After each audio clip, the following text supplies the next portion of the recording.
Spoštovane učiteljice in učitelji, spoštovani ravnatelji in ravnateljice, spoštovane strokovne delavke in delavci, predstavnice in predstavniki društev, lepo pozdravljeni in dobrodošli na tem spletnem seminarju o pravicah otrok v digitalnem okolju.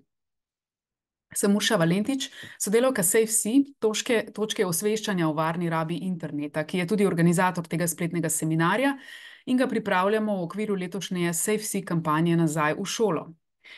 Ob tem bi rada omenila, da smo v sklopu te kampanje oblikovali in natisnili tudi zloženko za mlade na temo otrokovih pravic v digitalnem okolju. Zloženko v tiskani obliki lahko brezplačno naročite na naši spletni strani www.safesea.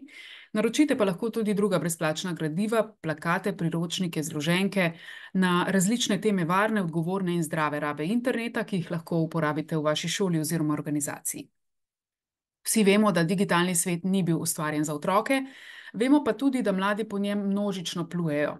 Pri tem so nenehno izpostavljeni različnim vrstam izkoriščanja, na primer spletnemu nasilju, neprimernim vsebinam, zlorabam osebnih podatkov, spletnim prevaram, algoritmom, ki so načrtno narejeni na način, da bi otroci in tudi seveda odrasli vse več časa preživeli pred zasloni in tako dalje.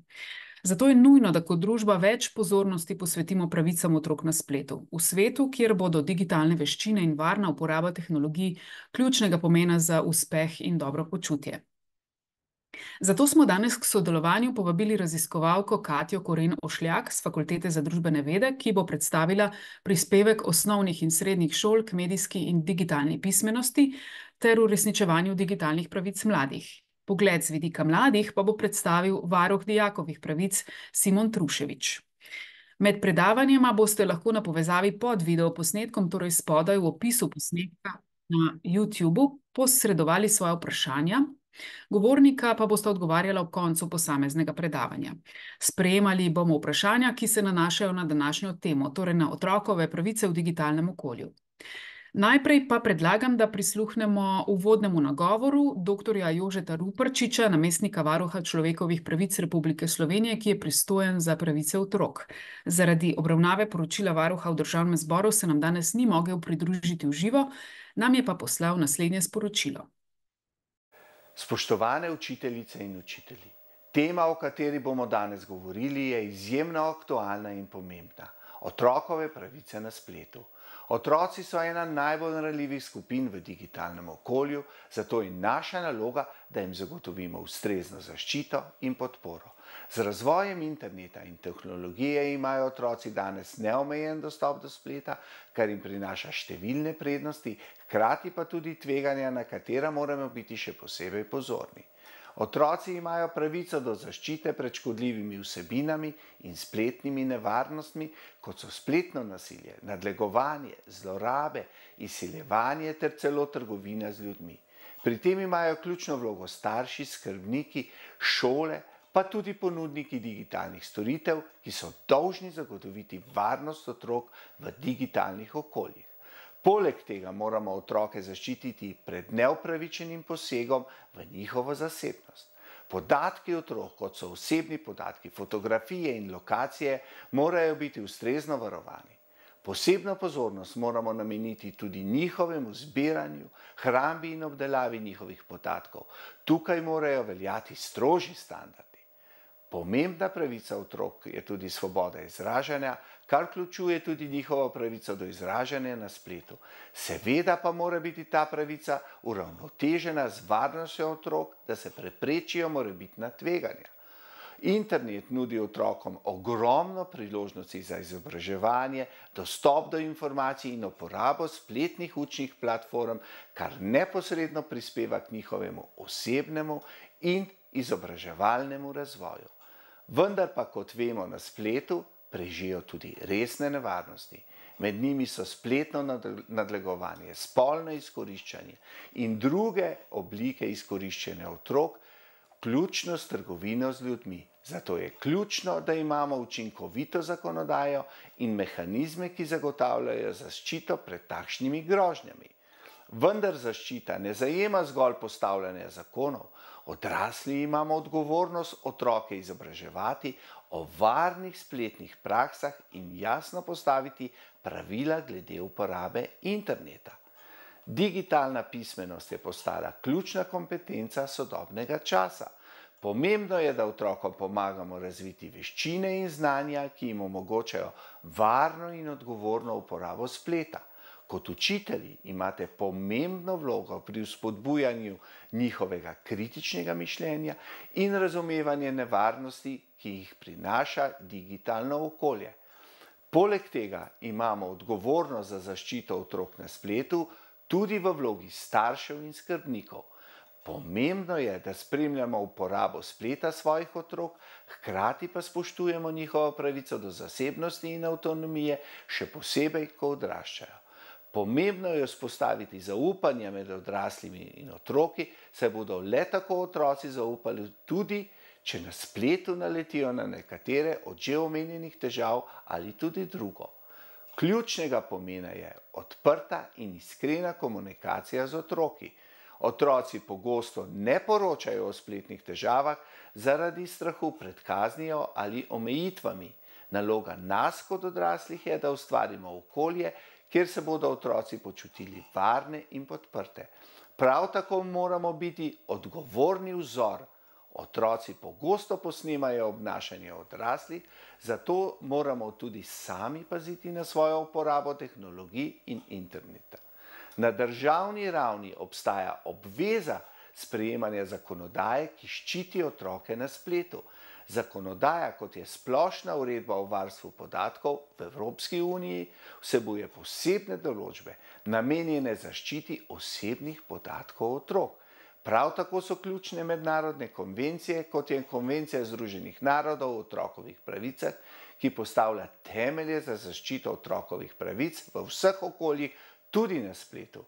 Zaključim naj z mislijo, da je splet, kot vemo, priložnost za otroke, a hkrati izziv tudi za nas odrasle. Zato moramo biti ves čas pozorni, sprejemati ustrezne varnostne ukrepe in otroke ozaveščati o varni uporabi interneta. Varuh človekovih pravic se tega zaveda in bo še naprej aktivno spremljal in opozarjal na vprašanja, povezana z nasiljem na spletu ter varno uporabo interneta. Hvala za vašo pozornost in pripravljenost prispevati k varni in odgovorni uporabi spleta med otroki. Hvala lepa namestniku varuha človekovih pravic. Zdaj pa k besedi vabim Katjo Koren Ošljak z Fakultete za družbene vede, ki bo predstavila načine, s pomočjo katerih lahko šole spodbujajo premisleke o sistemskih problemih digitalnega okolja, digitalnih pravicah in regulaciji medijev oziroma tehnologije. Izvolite, prosim, Katja. Pozdravljeni, pozdravljene v tem krajšem predavanju. Vam želim predstaviti nekatere izsledke treh vsebinsko povezanih študij o medijih in tehnologijah mladih v Sloveniji. Moj namen je predvsem opozoriti na vlogo socialnih, torej družbenih okoliščin, kot so materialne zmožnosti in izobrazba staršev, ki igrajo pomembno vlogo pri formiranju medijske oziroma digitalne pismenosti mladih, ter njihovih praksah pri praksah oziroma izkustvih na internetu. Tako kot v šolo, tudi v digitalne prostore mladi vstopajo neenaki. Za same tehnologije oziroma digitalne medije že vemo, da praviloma neenak položaj in razkorake med mladimi bolj kot ne poglabljajo, ne glede na to, kaj nam mnogi tehnooptimisti včasih govorijo. Zdaj šole in vzgojno-izobraževalne ustanove, učitelji, učiteljice, pedagogi, vzgojiteljice in drugi že skrbno prispevate k znanju in dobrobiti mladih.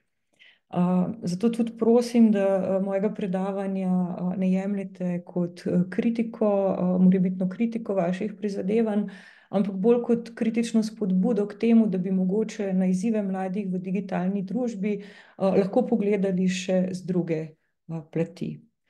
Zdaj, onkraj individualizirane psihologizacije izkustev mladih na spletu, onkraj nekih pričakovanj, da lahko protektivni in restriktivni pristop rešita vse probleme in bolečine mladih na družbenih omrežjih. Tja želim iti. nasilje na internetu, nadlegovanje, prakse prekomernih rab oziroma tako imenovane zasvojenosti so resni simptomi. Zavedati se moramo, da pač zanje niso kriva omrežja, niso krivi digitalni mediji, ampak so kot mediji le prenašalci tega, naše kulture, kako sobivamo oziroma kako komuniciramo v družbi. Zdaj, omenila sem tri različne raziskave, iz katerih črpam. Prva je raziskava medijski repertoarji mladih, ki je nedavno potekala, oziroma zdaj smo res v neki zaključevalni fazi, kjer pripravljamo projektno monografijo, se osredotočala med drugim na to, da bi ugotovili, katere medije mladi danes konzumirajo v Sloveniji, zakaj jih konzumirajo, zakaj jih izbirajo, v kakšnih okoliščinah in pa kakšne pomene tem vsebinam in medijem pripisujejo.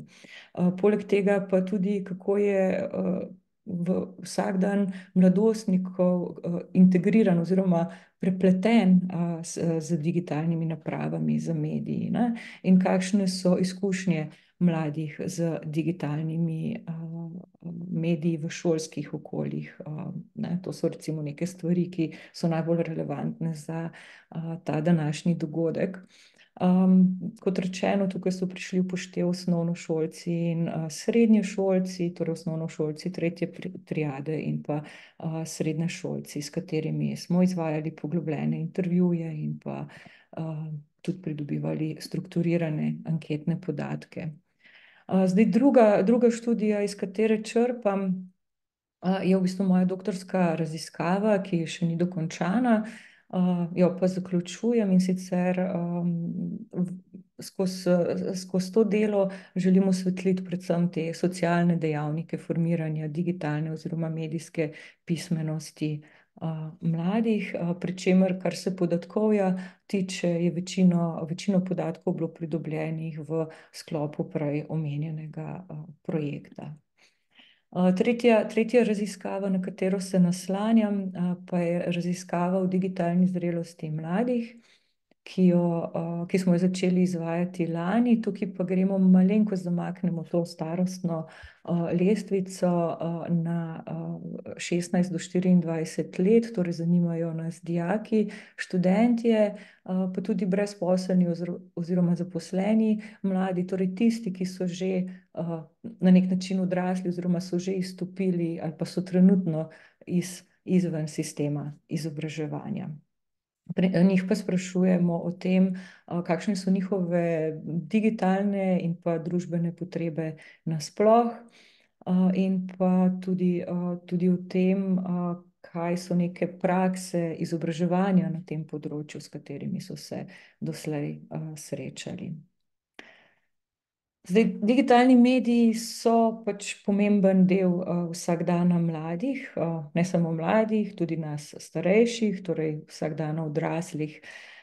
Torej, ne bi bilo fair, če bi bili preveč pokroviteljski, oziroma če smo pokroviteljski, če smo vzvišeni, če smo cinični do njihovih interesov in praks. Prav tako ni fair, če je vse, kar mi kot učitelji in učiteljice znamo dati mladim,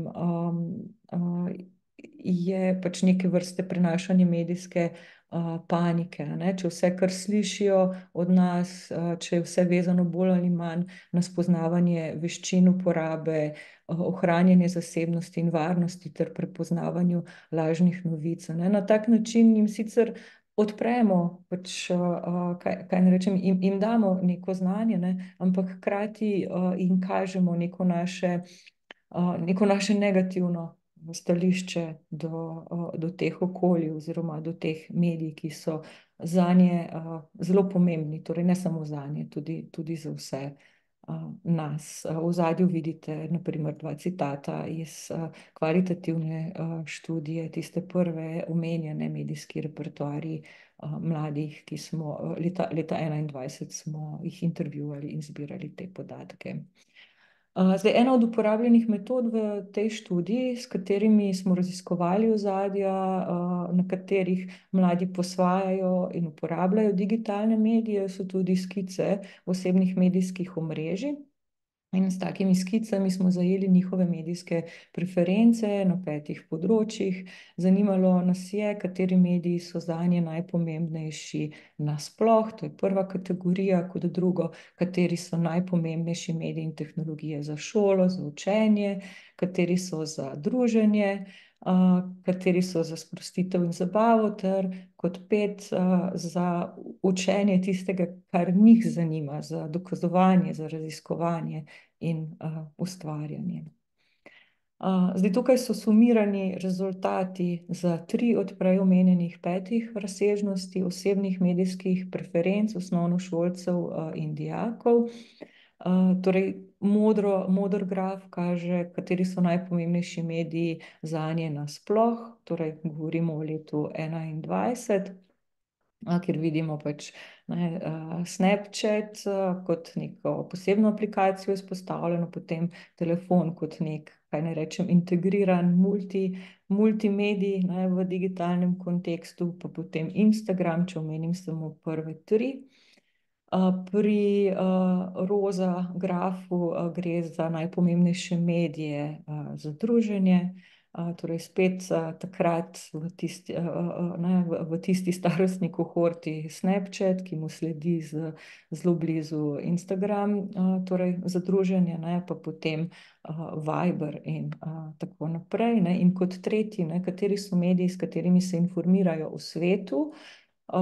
Tukaj nas moram vse opozoriti, da biti informiran o svetu za intenzivno šolajoče, kot so osnovnošolci in srednješolci, pomeni seveda tudi informiranje o šoli, o teh zadevah, povezanih z izobraževanjem. Torej, Instagram jim je pomemben, Google je tja, kamor se jih skoraj tretjina tudi zateka, pa potem Snapchat in tako dalje. Toliko za en uvid, zdaj pa še obračam sliko iz zanje recimo bolj pomembnih medijev k medijem glede tega, kaj so njihovi motivi za uporabo teh omrežij, digitalnih platform. Se pravi, kot je razvidno zdaj iz te neke skice rezultatov, zelo pogosto so za sproščanje, za pobeg, umik od šole, se pravi za neko sprostitev, za regeneracijo, za zabavo, preganjanje dolgčasa, pa tudi za informiranje, druženje, povezovanje z njimi pomembnimi ljudmi oziroma ohranjanje stikov, razvijanje lastnih interesov, se pravi tudi identitete, da sem lahko to, kar želim biti. Te stvari samo skiciram in navajam zato, da pokažem na res osrednost digitalnih medijev v našem vsakdanu in v vsakdanu mladih. Zdaj, napovedala sem uvodoma, da se bom dotikala, vrtela tudi malo okrog, ali pa precej verjetno okrog medijske pismenosti oziroma digitalne medijske pismenosti, zato mi ne zameriti, da se samo za nekaj minut obrnem k konceptualnim temam ali pa konceptualnim vprašanjem. Zdaj, mi pogosto predpostavljamo, da so mladi neke vrste digitalni domorodci, da so zaradi tega, ker so rojeni v tako imenovano digitalno dobo, že sami po sebi opremljeni z spretnostmi rabe digitalnih medijev, tehnologij. Pri tem pač moram pripomniti, pa mislim, da se bolj ali manj tega tako ali tako zavedamo, da je v bistvu medijska pismenost produkt neke edukacije, neke medijske edukacije, zdaj bodisi formalne, sistematične v kontekstu šolskega oziroma izobraževalnega sistema, bodisi pač tiste, ki poteka v okviru recimo neke družinske primarne socializacije in pa v nekih drugih kontekstih odraščanja. Pri tem želim poudariti še en vidik, da je zato, da se medijska pismenost lahko sploh razvija, da morajo mladi imeti materialni dostop do medijev, s tem mislim, da morajo posedovati oziroma imeti možnost sploh dostopati do naprave oziroma imeti naročnine za razne storitve, za razne vsebine, kot so recimo, ne vem, časopisi in tako dalje. Zdaj, sodobne opredelitve medijske pismenosti so precej normativne v tem smislu, da kličejo po opolnomočenju mladih za odraščanje v mediatizirani oziroma digitalni družbi. Opozarjajo nas na to, da je pač to procesna pismenost, se pravi, da je nek kontinuum, nikoli, nekje se sicer rodimo in se začnemo potem spoznavati z mediji, ampak nikoli to naše znanje ni popolno in dokončno, ampak se za vsako interakcijo pač razvija. Da s tem, ko se medijsko opismenjujemo, da postajamo, dobivamo več nadzora nad tem, kaj počnemo v digitalnem okolju oziroma v življenju, v družbi nasploh, se pravi, na nek način pridobivamo moč, mladi pridobivajo moč na ta način, družbeno moč lahko. In pa kritičen element te pismenosti je tudi kritičnost, torej kritično sprejemanje, branje vsebin, gledanje vsebin, kritičnost pri lastni produkciji, pri oblikovanju svoje digitalne identitete in tako dalje. Zdaj, prevladujoči pristopi v tem kontekstu pa so precej protekcionistični oziroma zaščitniški, oziroma na nek način skozi to kritično perspektivo skušajo demistificirati medijske vsebine, opozarjati na lažne novice, na propagando in tako naprej. In kot tretje, najnovejši trendi, mislim, ki pa niso spet ne tako zelo novi, so pa tako imenovani kreativno-participatorni, ki mlade spodbujajo k ustvarjanju nečesa, k produkciji digitalni, k medijski produkciji.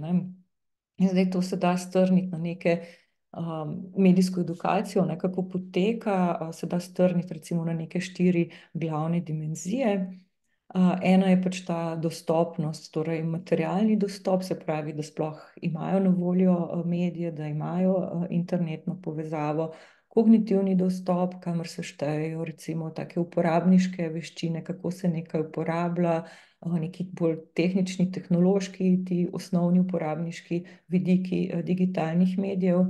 Kot drugo, gre pa potem že bolj za razsežnosti neke, rečemo, klasične medijske pismenosti, torej tiste o kateri se je govorilo v preddigitalni dobi, če smem tako reči, se pravi, kako deluje medijska krajina, kako delujejo mediji, kakšni so poslovni sistemi na ozadju, v katerih delujejo tehnološke platforme oziroma digitalne platforme, torej aplikacije družbenih omrežij spadajo tudi sem. In kot četrto, gre tudi za proučevanje oziroma razumevanje in uporabo okolja, ki lahko spodbuja medijsko opismenjevanje v smeri kritičnih uporabnikov, v smeri mladih, ki bodo participirali na ta način v svoji kulturi, v svoji družbi. Zdaj, to je celostna slika in model, ki ga jaz raziskujem s katerim skušam pojasniti formiranje medijske edukacije oziroma formiranje medijske pismenosti na različnih ravneh, v različnih socialnih kontekstih. Zanimajo me najbolj družina, šola in pa vrstniške skupnosti, ker so to neki primarni prostori, v katerih mladi odraščajo, živijo, se formirajo. Pri tem pa sem pozorna, da poleg kognitivne razsežnosti medijske pismenosti, torej tega, kaj mladi znajo, česa naj bi se naučili, da opozarjam oziroma osvetljujem tudi socialno ozadje, na katerem se ta pismenost oblikuje. In seveda, kot sem že napovedala, pomembno je, da se torej pri tem, ko o tem razmišljamo, da se oziroma onkraj uporabniških veščin ja, da poskušamo razumeti tudi, kaj se dogaja pač onkraj tega, da znamo varno in odgovorno nekaj uporabljati. Se pravi, ena od poant tega mojega predavanja je, da medijska pismenost ni samo produkt kognitivnega razvoja oziroma poučevanja otrok o digitalnih tehnologijah in medijih, in da obstaja še vsaj, mislim, ena ali pa z mojega vidika precej ključna razsežnost socialnih dejavnikov, ki formiranje medijske pismenosti strukturirajo, tako kot strukturirajo odraščanje nasploh. Tovrstnih dokazov, da je dejansko to relevantno, je več. Jaz sem za danes izbrala samo neke 3 poudarke, ki se tičejo socialno-ekonomskega statusa družin, izobrazbe staršev oziroma matere, in ki recimo temu statistično značilnem ali pa pomembnem smislu zaznamujejo digitalne priložnosti in znanja osnovnošolcev, torej okoliščine, s katerimi potem lahko mladi dejansko uresničujejo svoje digitalne pravice. Zdaj, finančni položaj družine, kot pač kažejo rezultati naših študij, vpliva na opremljenost mladih z digitalnimi mediji in tehnologijo. In sicer, če nekoliko poenostavljeno rečem, družine z višjim socialno-ekonomskim statusom oziroma na svoje otroke bolje preskrbijo z dostopom do pametnih telefonov, do računalnikov, z naročninami na plačljive digitalne medije, kot so platforme s pretočnimi audio, video vsebinami in tako dalje. Če spomnim na, ne vem, Spotify, Apple Music, Netflix, take najbolj tipične predstavnike teh pretočnih platform. Če grem naprej, se kaže tudi določena povezava med materino izobrazbo oziroma kulturnim kapitalom, ki ga merimo z doseženo stopnjo izobrazbe. Torej, ta je pomemben dejavnik medijske edukacije, ki poteka torej v prostoru v katerem se otroci primarno formirajo, v katerem verjetno preživijo daleč največ časa. Torej, na kratko rečeno, medijske oziroma digitalne prakse otrok bolje izobraženih mater so strožje regulirane, so strožje nadzorovane kot pri otrocih, katerih matere so nižje izobražene. Prav tako pa še lahko opozorim na posebno dimenzijo tako imenovanega digitalnega kulturnega kapitala, torej neke digitalne pismenosti mater, ki prav tako vpliva na reguliranost digitalnih praks osnovnošolk in osnovnošolcev. Gre pa pač za digitalni kapital, ki je merjen precej posredno skozi oceno učenk in učencev, ki so sodelovali v anketi, ki je bila opravljena leta 2022, o tem, koliko njihova mati ve o računalnikih napram njim samim. Torej, ali ve več o njih, ve manj o njih ali pa ve približno enako. Torej, to je tak hiter pregled o tem, s katerim sem želela ponazoriti, da dejansko pač je pričakovati, da otroci prihajajo tudi zelo različno digitalno opremljeni oziroma medijsko opismenjeni v šole. Te šole pa so pri nas, kolikor nam je znano, dobro opremljene z digitalno tehnologijo in bi lahko zato številne manjke v digitalnem dostopu, tako na ravni dostopa do naprav, do vsebin, kakor tudi na ravni kognitivnega dostopa, torej omogočanja ali pa opismenjevanja učencev, se pravi, te manjke, te razlike bi lahko šole dobro nagovarjale. Jaz mislim, da se šole za to zelo trudijo, ne, ampak kljub vsemu pa neki rezultati kažejo, da imamo še nekaj rezerve na tem področju. Zdaj spet citat enega od osnovnošolcev, ki nam je pripovedoval o tem, kaj počnejo učitelji v šoli pri pouku. Zdaj namesto, kot kaže, namesto učenja o digitalnih medijih, o tem, kako ti delujejo, kako nastajajo digitalne vsebine, kako delujejo algoritmi napram klasičnim medijskim uredništvom. Se pravi, glede na te izsledke, se šole bolj ali manj poslužujejo praks učenja skozi medije oziroma prikazovanja učnih materialov s pomočjo medijev. Kar pa se tiče materialnega dostopa do digitalnih medijev, to so zdaj spet podatki zajeti z anketnim vprašalnikom leta 2022. Slovenske šole oziroma učiteljstvo po dobri tretjini učenk in učencev pomagajo pri premoščanju materialne nedostopnosti medijev. Zdaj v anketi sicer ni izrecno navedeno, za katere naprave tukaj točno gre, vendar pa je glede na te izsledke, prej predstavljene kvalitativne raziskave, pa tudi glede na kontekst, mogoče reči, da so to pretežno računalniki oziroma oprema računalniških učilnic ter v primeru nekaterih šol tudi tablice oziroma tablični računalniki. Ampak zdaj kljub temu, da so šole praviloma dobro opremljene z opremo in da imajo praviloma vrhunsko širokopasovno internetno povezavo, pa očitno za približno 2/3 oziroma 2/3 učenk in učencev šole kljub vsemu, kot kaže, ne premoščajo nedostopnosti digitalnih medijev. Torej jim ne prinašajo nečesa, česar sicer nimajo doma.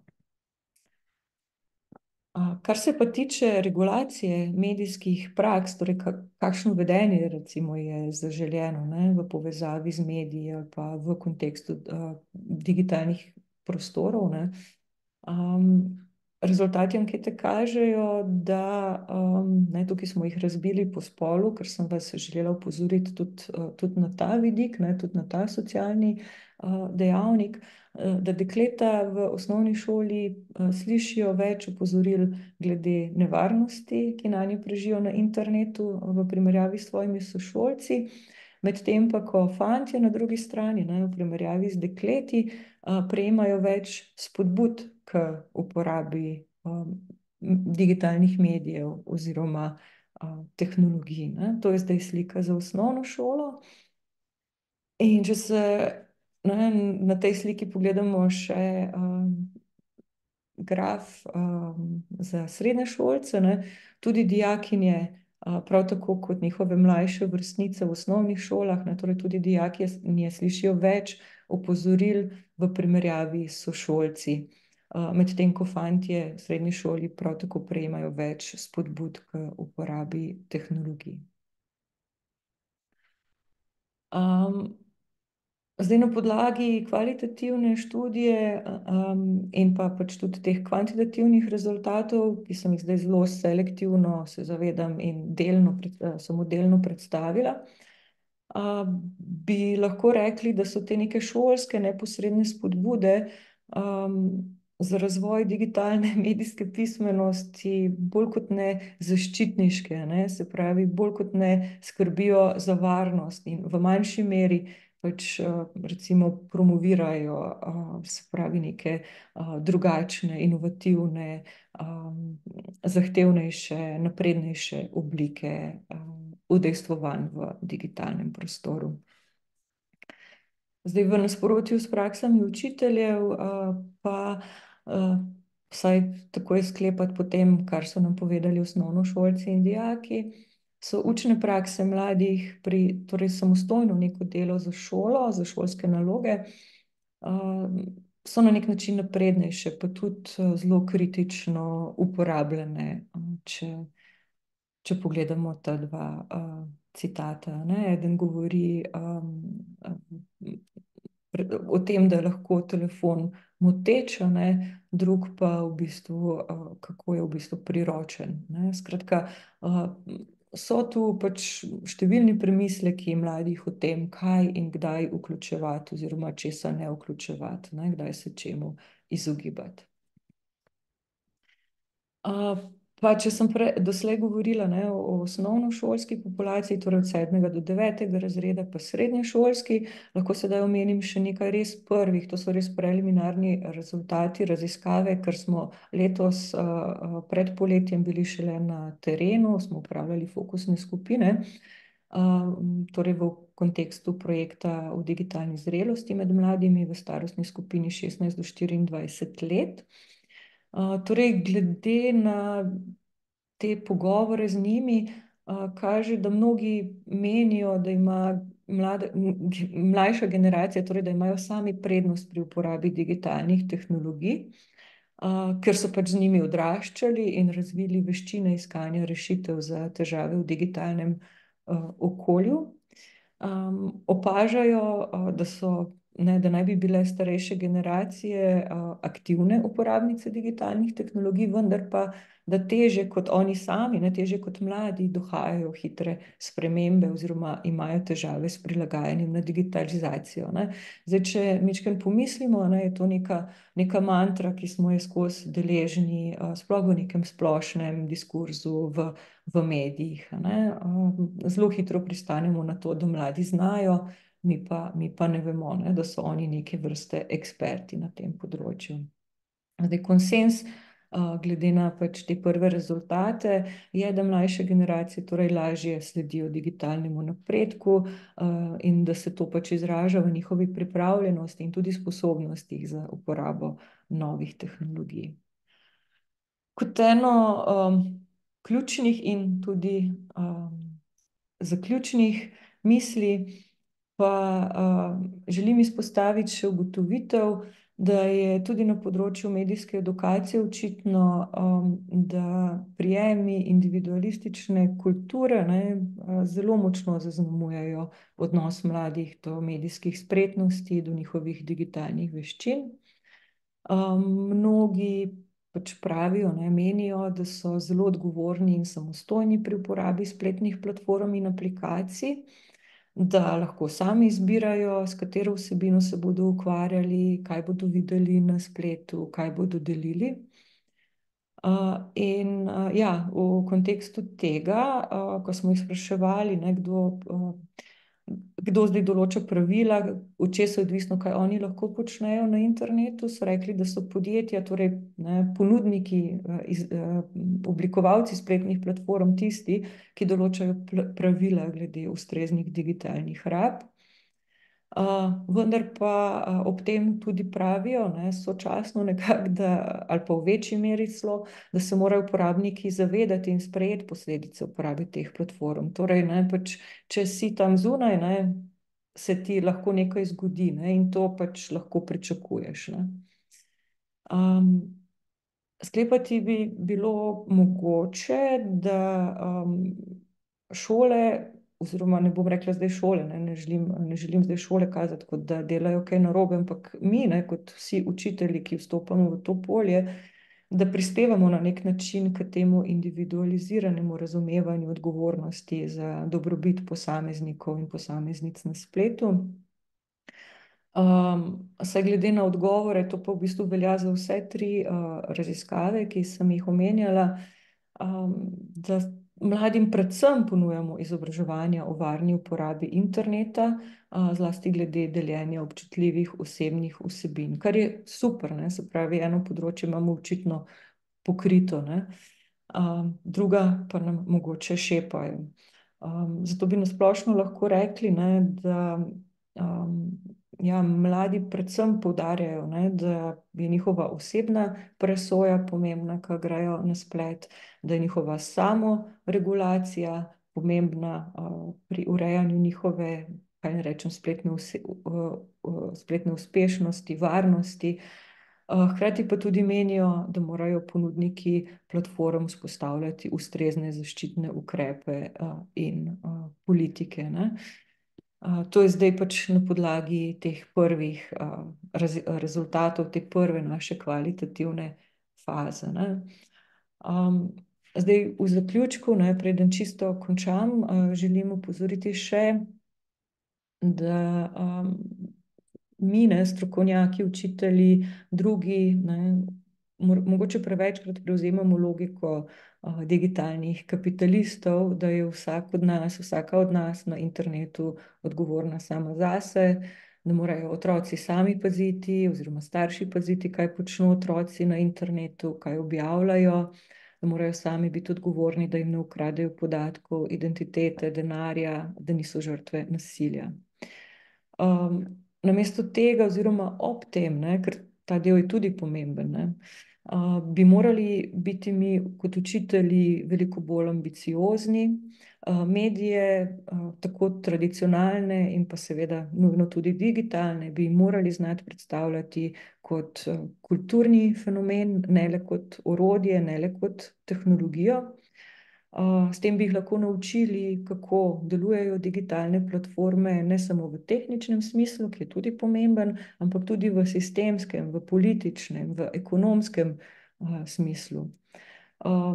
Naučili bi jih lahko, kaj je družbeno in kulturno poslanstvo medijev, torej ciljam na uresničevanje nekega javnega interesa skozi izobraževanje, informiranje, ponudbo raznolikih vsebin, zadovoljevanje raznolikih potreb in ne nazadnje vključevanje manjšin.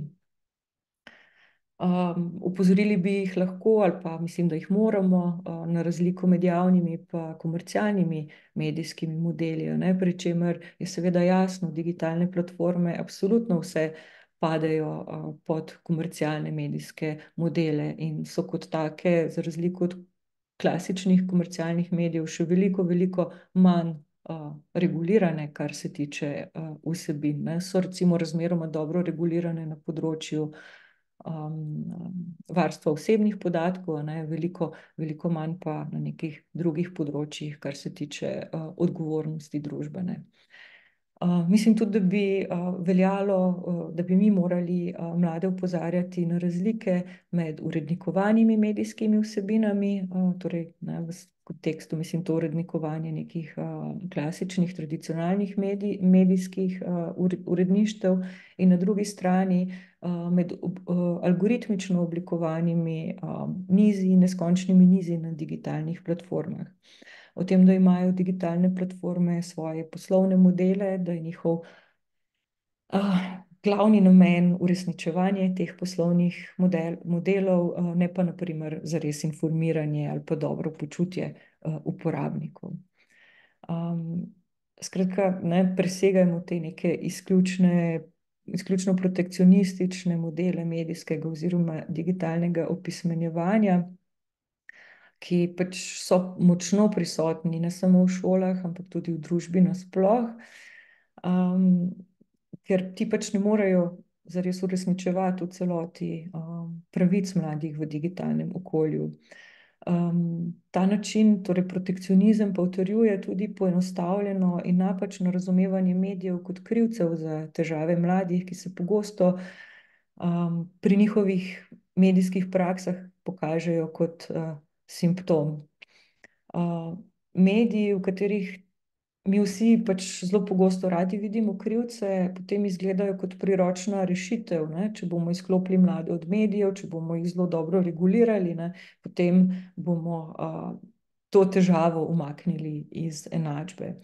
Ampak glede na pač naše študije, pa številne druge rezultate drugih študij, drugih raziskav, sem prepričana, mislim, lahko trdim, da temu ni tako, da to ni dovolj, ampak se bom zdaj tukaj ustavila, se vam zahvalila za pozornost in ponudila še prostor za vprašanja oziroma diskusijo. Hvala lepa. Naj ponovim za gledalke in gledalce, da lahko na povezavi pod videoposnetkom, torej spodaj v opisu posnetka na YouTubu, posredujete svoje vprašanja.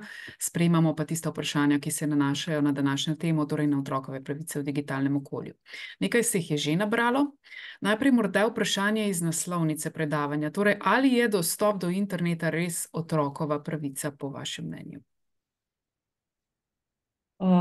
Absolutno, mislim, ne samo otrokova, je človekova pravica, ne. Internet je tako pomembno prepleten z našimi vsakdanjimi praksami, ne.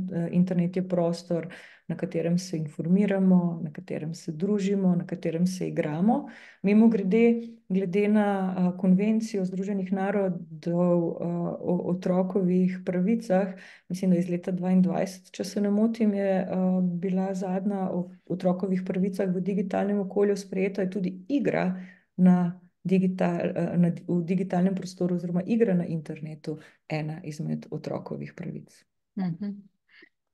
Naslednje vprašanje je malce daljše, in sicer kdaj, kako in na kak način spremljati tako hiter razvoj novo nastalih spletnih vsebin in kako najti čas za presojanje njihove uporabne vrednosti? Ali imate na podlagi podatkov iz vašega predavanja kak tak uporaben nasvet? In v bistvu se na to vprašanje navezuje že drugo vprašanje, ali obstaja kakšna slovenska spletna stran v smislu ameriške Common Sense Media, kjer bi lahko našli neke zaupanja vredne informacije o vrednosti neke vsebine. Ja, zdaj začela bom pri tem zadnjem vprašanju, ne.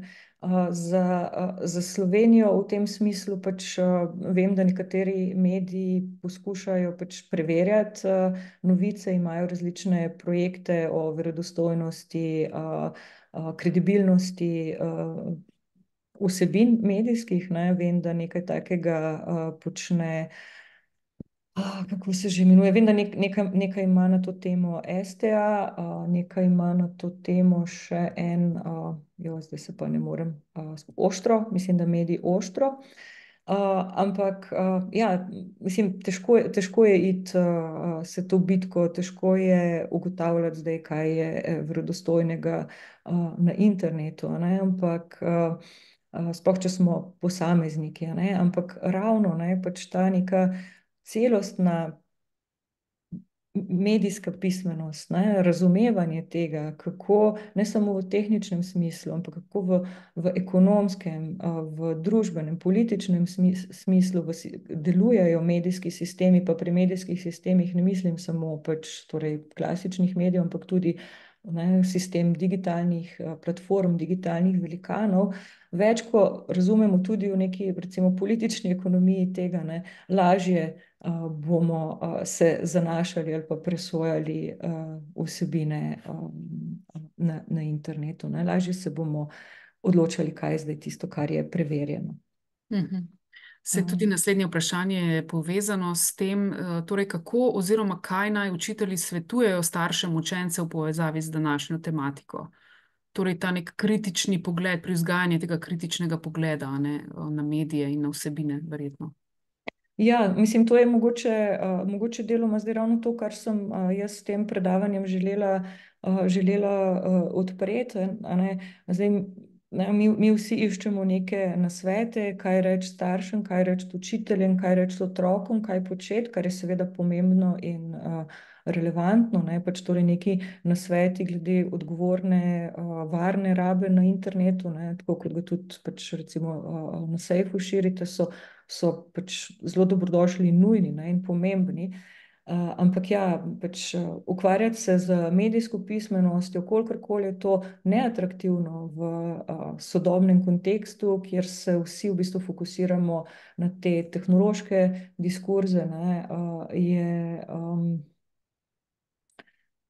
je nujno, ne, in to ni nekaj, kar lahko reši en nasvet enemu staršu ali pa en nasvet enemu učitelju, ampak mogoče zahteva malo širši, malo sistemski poseg, ne, kjer bi mogoče ob tem, ko razmišljamo o uvedbi recimo računalniškega opismenjevanja v osnovno šolstvo, ne, morali vzporedno razmišljati vsaj še o nekem resnem šolskem medijskem izobraževanju. Ne. Zdaj mi imamo v osnovnih šolah neki izbirni predmet vzgoje za medije, ki z tega vidika ponuja neke kritične vsebine oziroma nek uvid v to, kako delujejo mediji, ne, ki dajo en del teh vsebin, tega znanja, za katerega pač menim, da je nujno, zato da bi se znali orientirati tudi v digitalnem prostoru, je pa ta predmet pač hkrati tudi ostal tam, kjer je bil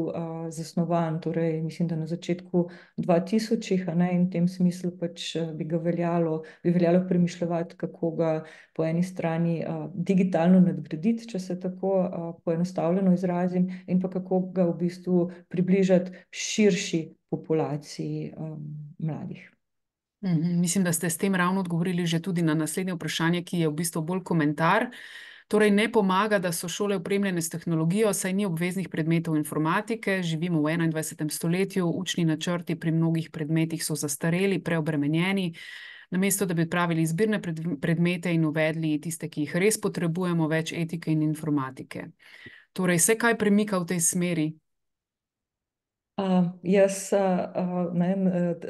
ne znam odgovoriti drugega kot to, da pač ravno z študijami, kot jih tudi sama upravljam, želim ravno prispevati k temu, želim dati na voljo neke podatke, na katere bi se lahko odločevalci, snovalci učnih programov in tako naprej oprli, in na tej podlagi potem speljali rešitve oziroma napredek v tem smislu.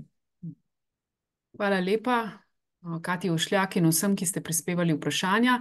Zdaj pa k besedi vabim varuha dijakovih pravic Simona Truševiča, ki bo predstavil pogled mladih na problematiko pravic v digitalnem okolju. Izvolite, prosim. Ja, lep pozdrav vsem skupaj, še v mojem imenu. Evo, samo sekundu, da delim še video. Torej, najprej najlepša hvala za povabilo na današnji dogodek. Jaz bom poskusil z vami danes predstaviti nekoliko širši vidik te tematike. Hkrati se bom tudi osredotočil na neke pozitivne vidike in negativne vidike digitalizacije in prisotnosti digitalne družbe v šolskem prostoru. Ampak najprej mogoče uvodoma, da se nekako umestim v kontekst. Kot ste že uvodoma predstavili, sem varuh dijakovih pravic na Dijaški organizaciji Slovenije, ki je reprezentativna organizacija vseh slovenskih dijakinj in dijakov. Zastopamo torej 80.000 srednješolcev v Sloveniji. Jaz kot varuh skrbim predvsem za to, da tudi nekoliko s pravnega vidika, pa tudi z vidika drugačne pomoči skušam priskočiti dijakom na pomoč v primeru kakršnihkoli težav, bodisi v šolskem prostoru ali pa izven šole.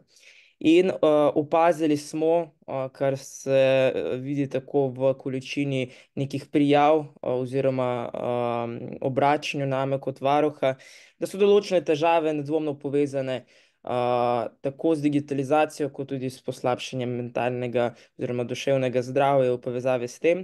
To je seveda negativni vidik tega. Se pa hkrati zavedamo, da lahko digitalizacijo in prisotnost nekih digitalnih vsebin v šolskem sistemu izkoristimo tudi na pozitiven način. Seveda na tej točki bi že pozval vse poslušalke in poslušalce, predvsem učitelje in učiteljice, da pravzaprav nas kot Dijaško organizacijo Slovenije in varuha dojemate kot partnerja v nekem dialogu, kjer lahko skupaj poiščemo rešitve na različnih področjih. Ker opažam, da pravzaprav se dijaki obračajo name pravzaprav z nekimi težavami, ki jih imajo na relaciji do vodstva šole, do učiteljev, ampak bi lahko v bistvu z nekim sodelovanjem in skupnimi napori kakšne stvari tudi prej bolj učinkovito rešili. Skozi današnje predavanje se bom, kot rečeno, osredotočil na 10 pravic otrok v digitalnem okolju, kar je že navedeno v komentarju odbora za otrokove pravice pri Združenih narodih. Pri teh točkah bom pa poskusil izpostaviti tako pozitivne kot negativne plati. In hkrati svoj prispevek bom razširil tudi na sovražni govor med mladimi in, kot že rečeno, tudi nasilje in stiske v zvezi z duševnim zdravjem, ki so po mojem mnenju direktna posledica nepravilne rabe interneta oziroma spleta kot takega. Torej pa bi mogoče začel z pravico do dostopa do informacij oziroma na splošno lahko to pravico tudi povežemo z pravico do enakosti, ki je lahko tudi pravica do enakosti na spletu.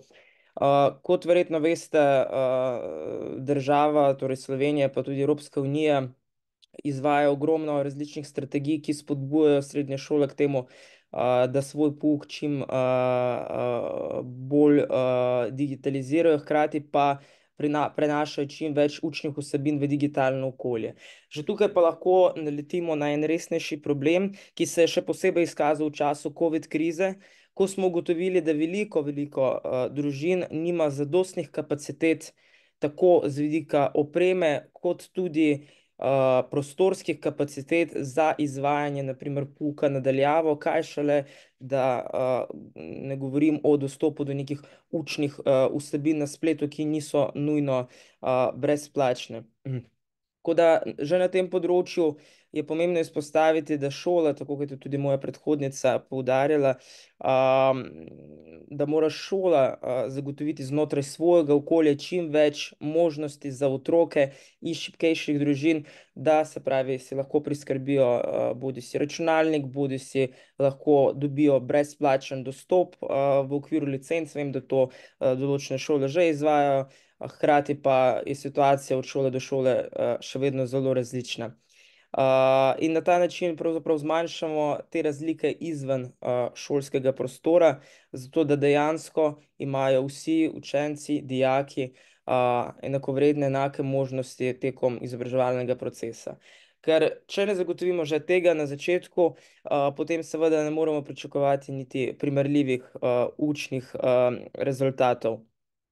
Kar se pa tiče izvajanja pouka v šolah, pa se tukaj absolutno strinjam s predhodnico, ki je že prej poudarjala, da nam popolnoma nič ne pomaga, če imamo neke strategije, ampak nimamo prenovljenega predmetnika, kurikuluma torej, ki bo uvajal vedno več vsebin, ki so vezane na varno rabo interneta, ki so vezane na učinkovito rabo interneta. Mi se srečujemo s situacijami, ko srednješolci po zaključku na primer gimnazije, opravljeni maturi, ne znajo uporabljati nekih osnovnih orodij, kot je Excel, Word, PowerPoint na nekem nivoju, na katerem so lahko, bom rekel, inkompetenčni in tudi hkrati lahko predstavljajo na primer konkurenco tujini, kjer pa seveda v nekaterih državah digitalno pismenjevanje veliko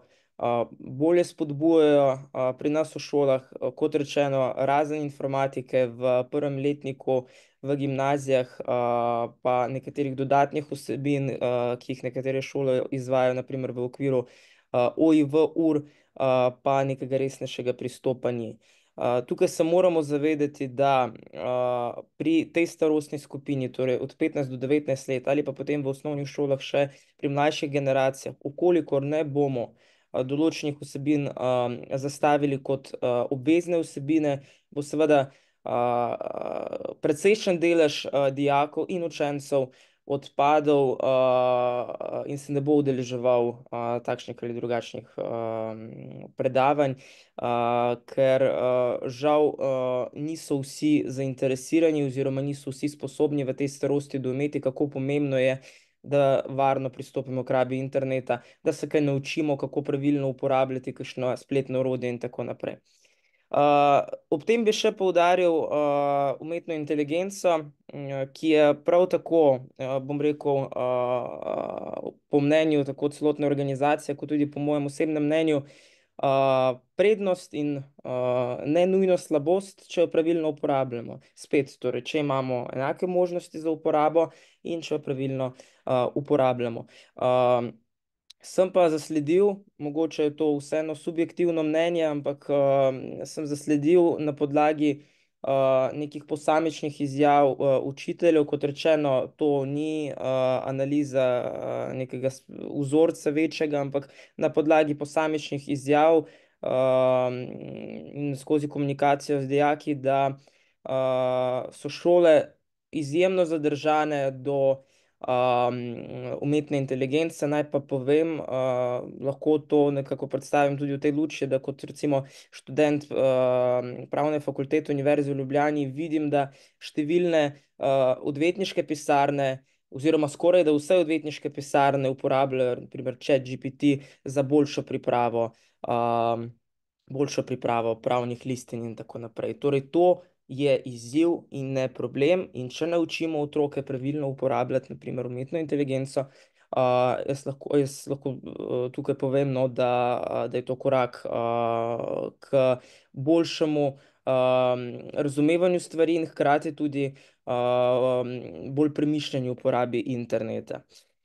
Če se tukaj pri enakosti še ene zadeve dotaknem, ni dovolj, kot rečeno, da govorimo o tem, da moramo vse prenesti v digitalno okolje, da moramo zmanjšati porabo papirja in s tem zagotoviti na primer spletne učilnice.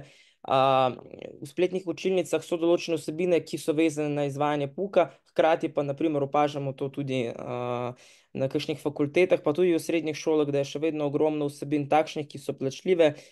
Veliko dijakov ima zakupljene različne pakete, nekih dodatnih usposabljanj in tako naprej, kar pa seveda ne omogoča nekih enakih možnosti. In težko trdimo, da je slovenski šolski sistem v celoti brezplačen, ker se tukaj res vsi zavedamo, da v celoti ni brezplačen. Tako da jaz mislim, da tukaj moramo kar nekaj korakov narediti še naprej. To, kar je predhodnica že omenila, pa tudi, kar je omenil namestnik varuha, se mi zdi zelo pomembno in je hkrati ena od točk,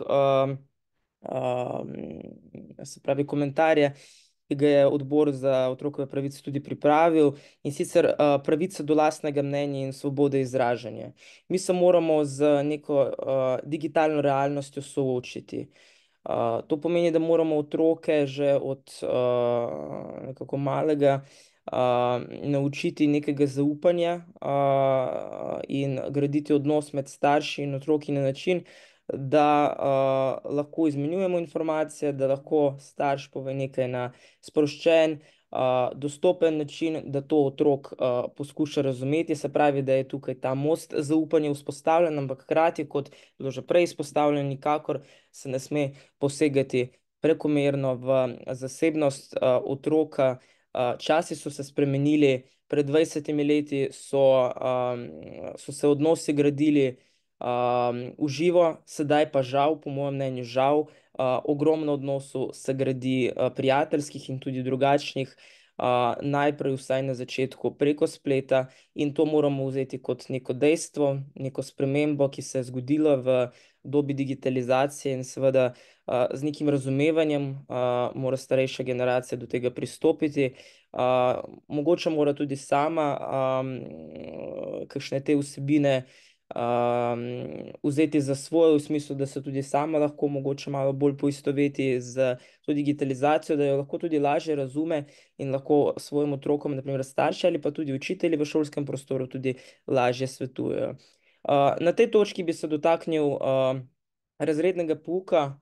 Veliko dijakov se na nas obrača, da nekateri učitelji, pa prosim, ne tega vzeti za kritiko, ampak veliko učiteljev nekako opušča to glavno vlogo razrednega pouka, ki je namenjen predvsem, bom rekel, povezovanju razreda, razredne skupnosti, prepoznavanju težav v živo in pogovoru. In se nekako razvrednoti ta vloga razrednega pouka, če na primer na nekaterih šolah poznam prakse, ko izvajajo kakšno nadomeščanje v času razrednega pouka ali pa ta razredni pouk preprosto kar odpade in lahko otroci grejo prej domov, kar je seveda škoda ravno pri teh odnosih, ki sem jih zdaj izpostavljal, pa pri oblikovanju neke osebnosti v tem času je pomembno, da imamo na eni strani seveda neko komunikacijo v živo in ne samo preko spleta. In tukaj se bom navezal tudi na pravico do zaščite pred škodljivimi vsebinami, nasiljem in zlorabo. Sicer o nasilju, sovražnem govoru in duševnem zdravju bom povedal potem v zaključnem delu predavanja, ampak na tej točki bi se dotaknil, da naša država, za razliko od kakšnih držav v tujini, ima res zelo pomanjkljivo zakonodajo na področju digitalne varnosti. Ne vem, koliko veste, ampak lahko na primer spletno aplikacijo TikTok naložijo praktično vsi. Nima veze, kakšne starosti je otrok. Samo navesti mora ustrezno starost, torej na primer mislim, da je tam omejitev 14 let, ampak lahko praktično 10-letnik napiše drugo letnico rojstva, pa dostopa do raznih vsebin, ki so lahko tudi izjemno škodljive. Mislim, da se o tem premalo govori. Hkrati pa se zavedamo na organizaciji, da ogromno nasilja, med drugim tudi lahko izpostavim nedavni primer nasilja v Celju, je primer širjenja spletnega, viralnega širjenja nasilja na spletnem omrežju oziroma na aplikaciji TikTok in tudi na drugih aplikacijah. In nimamo nadzora v tej državi nad tem, kdo, od katere starosti, pod kakšnimi pogoji lahko uporablja te aplikacije. Tukaj bom sicer en zanimiv primer predstavil države, ki sicer ne velja za demokratično državo, daleč od tega, ki tudi posega v številne človekove pravice in tako naprej. Ampak kljub temu so, bom rekel, uvedli en zanimiv pristop do uporabe te aplikacije TikTok, ki je mimogrede tudi njihova aplikacija. Oni so ustanovitelji te aplikacije in to je Kitajska. Na Kitajskem recimo algoritem je na tej aplikaciji zasnovan tako, da lahko samo pol ure v celotnem dnevu uporabniki aplikacije spremljajo neke, bom rekel, neformalne zabavne vsebine, vse ostalo so pa izobraževalne vsebine. Zdaj pustimo ob strani, katere vrste so te izobraževalne vsebine. Gre za mogoče bolj neko propagando ali karkoli, to nas ne zanima v tem trenutku. Mene bolj v bistvu v tem trenutku zanima to, da dejansko tisti, ki so ustanovili to aplikacijo, se zavedajo škodljivih posledic te aplikacije in hkrati so v svoji državi naredili nek okvir, kako nadzorovati uporabo te aplikacije na način, da ne škoduje na primer otroku v starosti, ko so najbolj dovzetni za vse spremembe, ki se dogajajo. Torej vse, kar vidijo, pravzaprav posrkajo vase in potem to jezo, nasilje, sovražni govor seveda izraža sovrstnikom ali pa komurkoli drugemu v družbi. Mogoče tukaj bi se dotaknil še samega naslova današnjega predavanja. Jaz sem absolutno prepričan, da uporaba spleta je otrokova pravica. Absolutno moramo zagotoviti dostop, ampak jih moramo pa hkrati naučiti, kako ravnati z internetom, ker je zdaj vedno več vsebin, ki so pač očitno škodljive za otroke. Tukaj na tej točki bi se pa navezal še ene raziskave, ki smo jo izvedli na Dijaški organizaciji Slovenije. In sicer pri tej raziskavi je sodelovalo 4500 dijakov. Torej, rezultati kažejo, da se je več kot 50% dijakov, torej polovica, že soočalo z duševnimi težavami, kot so anksioznost, depresije in motnje hranjenja, ki so lahko neposredno povezane zaradi prejemanja nekih neprimernih vsebin na spletu. Torej, razsežnosti, tudi negativne seveda, neke napačne uporabe spletnih orodij so lahko zelo hude. Potem pa, če nadaljujem, več kot 33% dijakov je svoje počutje v šoli opisalo kot zelo slabo ali grozno. več kot 80% pa jih je navedlo, da šola ne izvaja nobenih aktivnosti za izboljšanje njihovega počutja.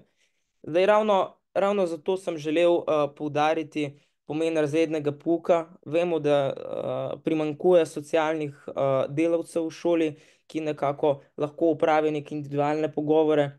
Zato je pomen krepitve razredne skupnosti še toliko večji. Zakaj omenjam to statistiko? Zaradi tega, ker smo na organizaciji vprašanje, ki so vezane na to raziskavo, zastavljali na način, da smo jih povezali tudi z vplivom interneta.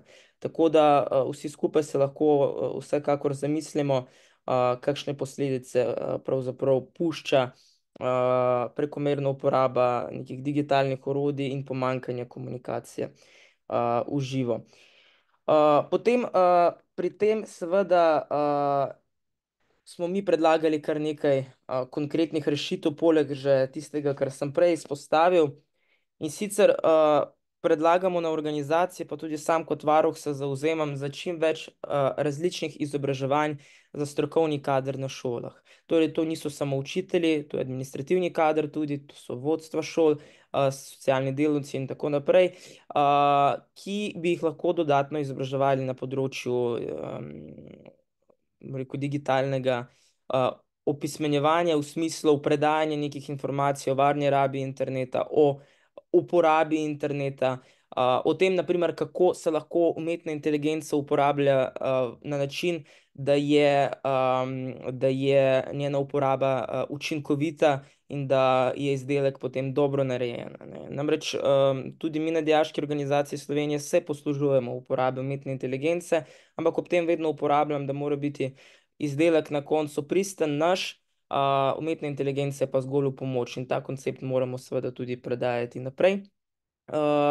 Tukaj iz te raziskave bi mogoče izpostavil še to, da se pravi dijaki oziroma mladi nasploh med 14 in 18 letom so sami sebe označili za skupino, kateri se ne posvečajo dovolj pozornosti v primerjavi z drugimi starostnimi skupinami.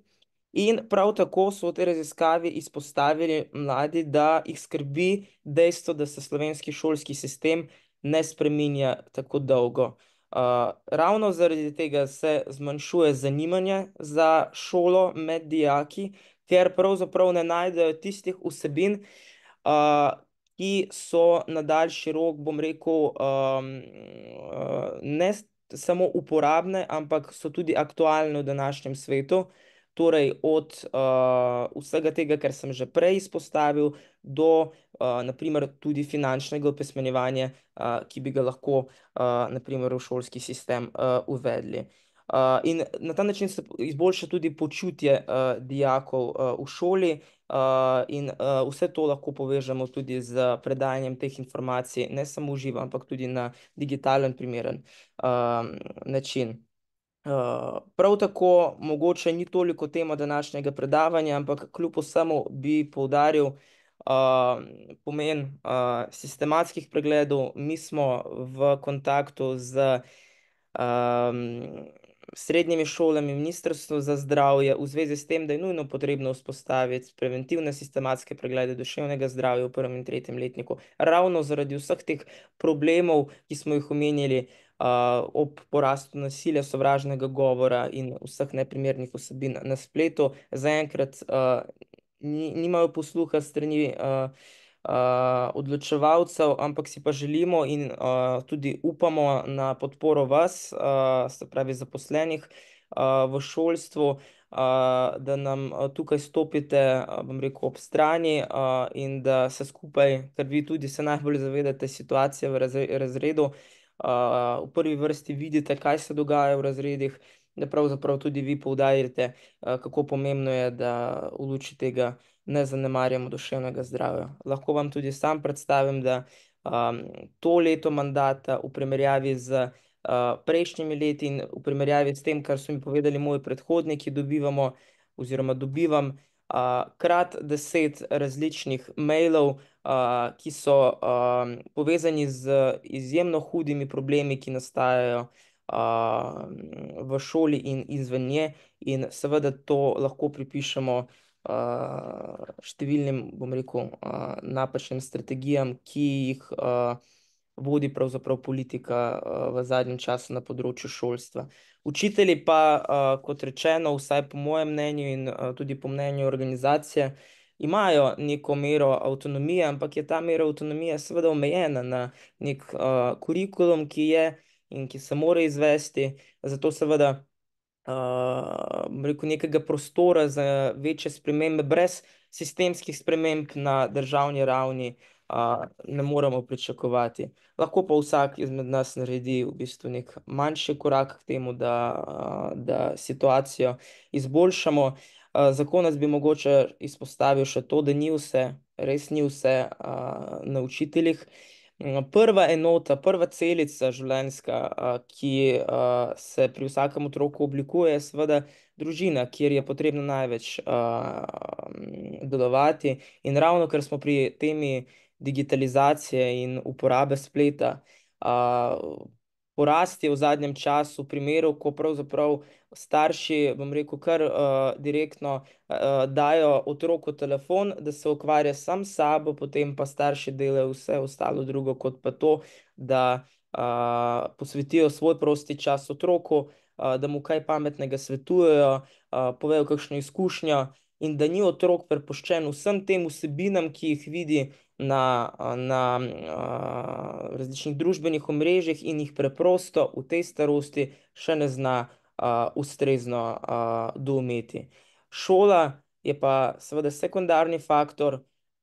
Ne bom rekel, da otrok, ki pride v prvi razred, je že bitka s časom izgubljena, da se ne da ničesar popraviti, se da še ogromno narediti, ampak primarno morajo starši, potem seveda šola, in ob kombinaciji obeh faktorjev se mi zdi, da je lahko tudi potem ta raba interneta in koristna in hkrati manj nevarna, oziroma je manjša možnost, da pride do kakšnih posledic, ki jih vidimo potem v družbi skozi poslabšanje mentalnega zdravja, porast sovražnega govora in napačno uporabo spletnih orodij, kar se kaže tudi v manjši konkurenčnosti potem nenazadnje slovenskega gospodarstva in tudi posameznikov kot takih.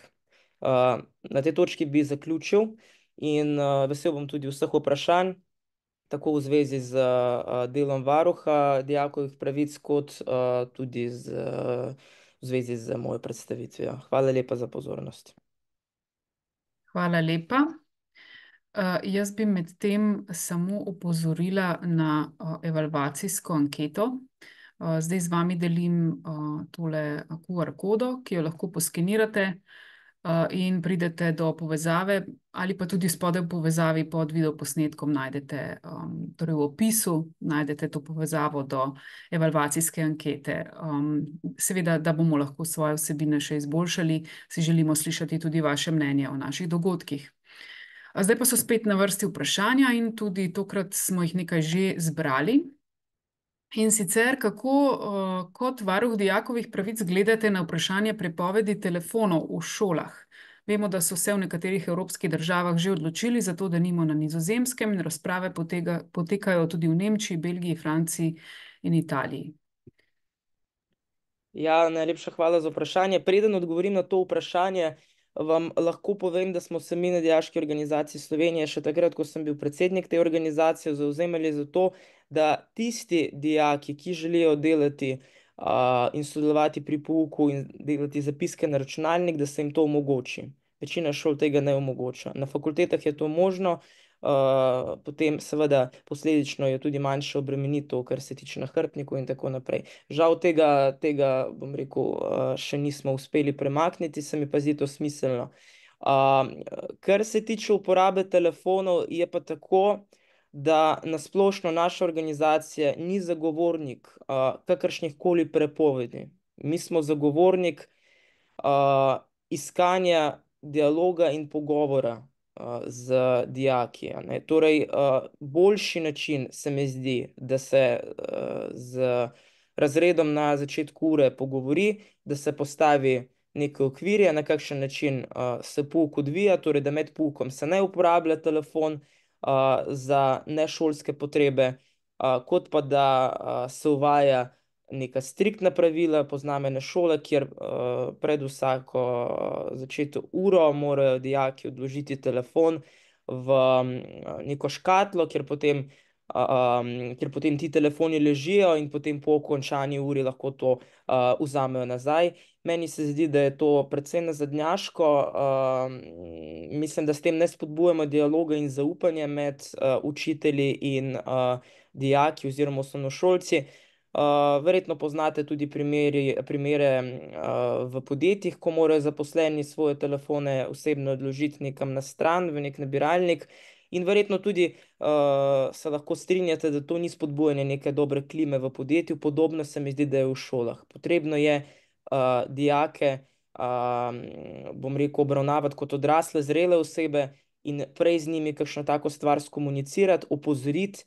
Vkolikor pa seveda prihaja do kršenja pravilnika, da se pravi, nekdo uporablja telefon med razlago, med poukom, pa seveda potem individualno kakšne težave reševati. Saj naslednje vprašanje je tudi povezano, torej kje je v bistvu meja potem med učenjem, pravico do dostopa do spleta in zasvojenostjo? Torej, ali vi med mladimi zaznavate zasvojenost z digitalnimi vsebinami kot neko težavo?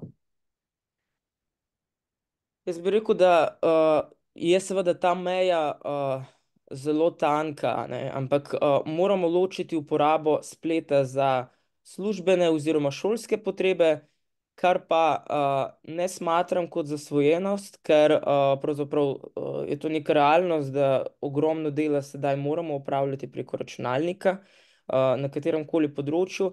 Zasvojenost pa postane pravzaprav v tistem delu, ko splet uporabljamo za zabavo, za sprostitev. To je največji dejavnik v bistvu zasvojenosti, ko na primer kakšni posamezniki preživijo na telefonu oziroma ob uporabi telefona in različnih teh aplikacij za druženje ure in ure, namesto tega, da bi lahko šli na kakšno športno aktivnost, da bi se lahko uživo mogoče s tem prijateljem srečali ali prijateljico, s katero ali s katerim se pogovarjajo preko telefona. Tako da tukaj je treba ta premik narediti, ker pogosto slišim, bom rekel, od kakšnih starejših, pa to je neverjetno, kako imaš lahko, bom rekel, kar v angleščini, da bomo vsi razumeli, 8 ur screen time, torej uporabe zaslona. Ampak na primer jaz kot študent lahko odgovorim, ja, seveda, da imam, zaradi tega, ker imam 10 ur na primer ali pa 8 ur predavanj na pravni fakulteti in posledično je to screen time, ki se nabere na računalniku. Tudi podobno je v resnici pri seveda manj, ampak v srednjih šolah, ko mora nekdo opravljati domače nalogo na računalniku in vse ostalo. To se mi ne zdi zasvojenost. Zasvojenost je pa takrat, ko svoj celotni prosti čas porabimo na spletu. To je pa hudo, hudo narobe in vodi v zelo resne posledice. Ali kot varuh dijakovih pravic na šolah posredujete tudi v primerih spletnega nasilja? Kakšne vrste pomoč in svetovanje ponujate?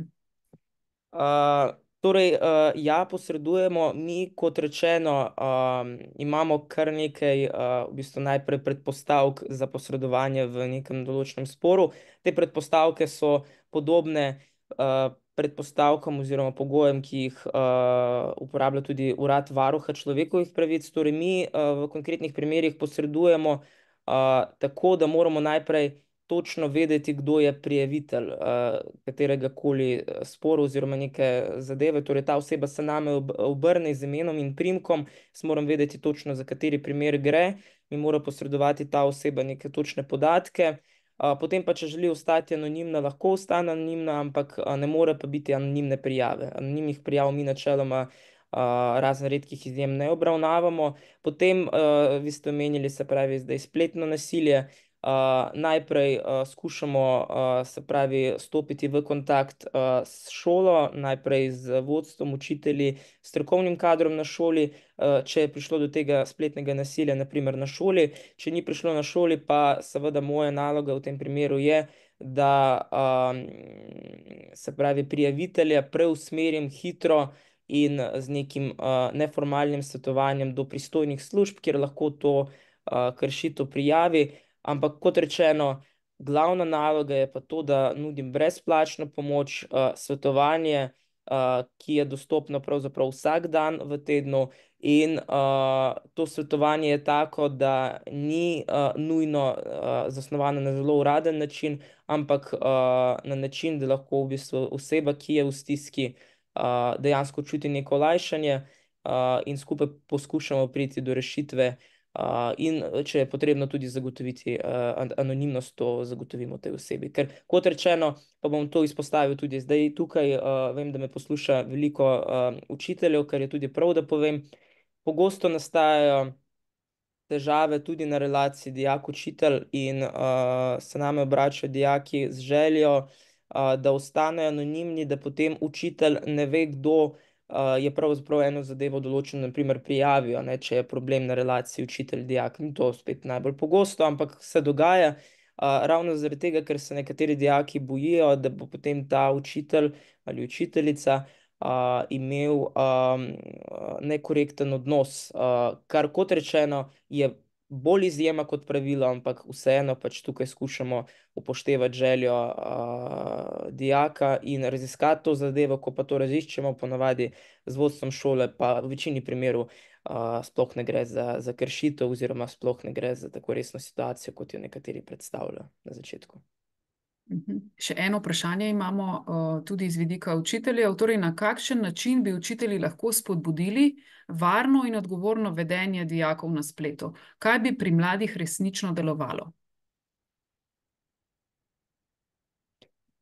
Jaz mislim, da bi pri mladih resnično delovalo to, da bi se učitelji pogovarjali z mladimi v jeziku mladih o spletu. Torej, brez nekih zelo strokovnih izrazov, brez uradnih besed in tako naprej, ampak da stopijo en korak nazaj, poskušajo se poistovetiti z mladimi, jih vprašati za mnenje, zakaj kakšno stvar počnejo, zakaj rajši, na primer, ne grejo s tem prijateljem ali prijateljico, s katero se pogovarjajo preko, na primer, aplikacije. Ste izpostavljali, da je Snapchat zdaj zelo popularen, jaz niti nisem več toliko na tekočem s tem, ampak na primer, da dejansko je nek pogovor. Jaz mislim, da ne bo škodilo, da res tisto razredno uro namenimo razrednim zadevam, medčloveškim odnosom, kot pa preverjanju prisotnosti, prepovedim ali pa nadomeščanju kakšne druge ure, ki je na primer odpadla. Ker to na koncu v življenju, po mojem mnenju, največ šteje, da zgradimo po zaključeni srednji šoli ali pa osnovni šoli nekega posameznika, ki se bo znal postaviti zase, ki bo znal presojati, kaj je zanj škodljivo, kaj je pozitivno, kaj ni škodljivo, in da bo imel neko spoštovanje tako do učitelja, do sovrstnika in tako naprej. In če bo začutil nek tak korekten odnos od učitelja, ne bo imel strahu spoštovanja do učitelja, ampak bo imel resnično spoštovanje do njega, ker bo videl, da se je posvetil posamezniku oziroma skupnosti, in se mi zdi, da je ta način najbolj koristen. Hvala lepa. Hvala še enkrat obema predavateljema in seveda tudi vsem udeležencem in udeleženkam, ki ste se nam danes pridružili. Vabim vas tudi, da obiščete spletno stran SafeSea, kjer je na voljo veliko vsebin na temo varne rabe interneta, ki vam lahko pridejo prav pri vašem delu. Prav tako bo na spletni strani na voljo tudi posnetek današnjega spletnega seminarja. Hvala, da ste nam prisluhnili. Upam, da ste dobili kakšno koristno informacijo, uvid, navdih za nadaljnje delo. Želimo vam prijetno popoldne.